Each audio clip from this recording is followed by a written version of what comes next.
அனைவருக்கும் வணக்கம். இன்றைக்கி மருத்துவ குணம் கொண்ட பாசிப்பருப்பு துவையல் பார்க்க போகிறோம். முதல்ல பாசிப்பருப்பை நல்லா வறுத்துக்கிறலாம்.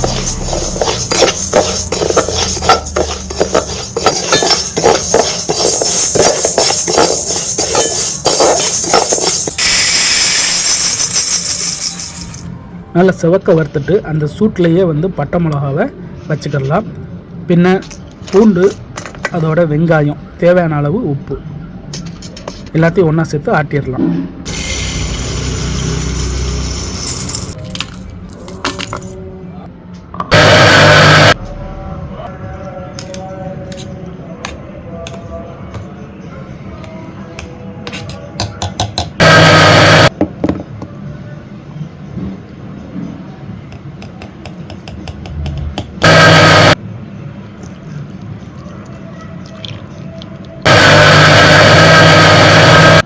நல்லா ஆட்டியாச்சு. அவ்வளோதான், பாசிப்பருப்பு துவையல் ரெடி ஆயிடுச்சு.